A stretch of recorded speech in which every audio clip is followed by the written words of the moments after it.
হৈ পৰে চাহ বাগিচাৰ শ্ৰমিকসকল কাৰণ ভোটৰ অংকত তেওঁলোকক যথেষ্ট ধৰণৰ প্ৰতিশ্ৰুতি দিয়া হয় প্ৰত্যেক নিৰ্বাচন আহিলে আৰু এই বছৰো হয়তো ব্যতিক্ৰম নহ'ব আৰু আমি যিহেতু খুমটাই সমষ্টিৰ কেইবাখনো চাহ বাগিচা ফুৰিছোঁ আৰু এতিয়া আমি মৰঙীলৈ আহিছোঁ। মৰঙী যি চাহ বাগিচা, মৰঙী চাহ বাগিচাৰ যিসকল শ্ৰমিক আছে তেওঁলোকৰ বিভিন্ন সমস্যা আছে।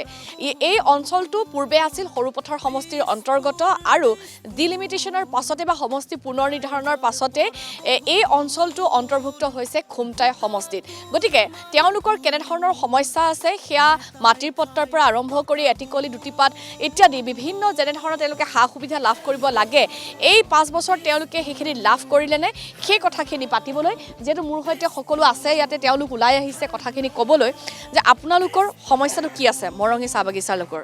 ডিলিমিটেশ্যন হোৱাৰ পিছৰ পৰা বিধায়ক আমাৰ মাজত নাই, মিছা কথা কৈ লাভ নাই, ঘূৰা নাই। আৰু এটা কথা আছে, চৰকাৰে যিবিলাক আঁচনি প্ৰয়োগ কৰি পিনি শ্ৰমিকৰ মাজত বিতৰণ কৰিছে সেই আঁচনিটোত বহুত ডাঙৰ ক্ষোভ আছে। এইখিনি মানুহ প্ৰায় মানুহ বঞ্চিত হোৱা মানুহখিনি আপোনালোকৰ আগত আহিছে।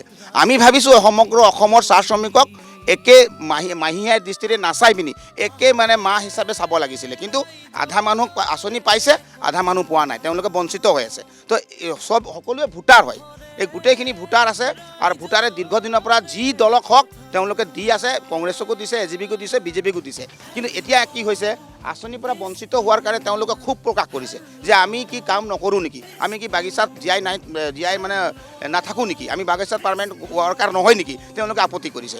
এতিয়া ডিলিমিটেশ্যনত খুমটাই সমষ্টিলৈ আহিলে, খুমটাইৰ পৰা অহাৰ পিছত চাহ জনগোষ্ঠীৰ ভোট কিমান আছে 1,75,000 মান ইয়াতে আছে।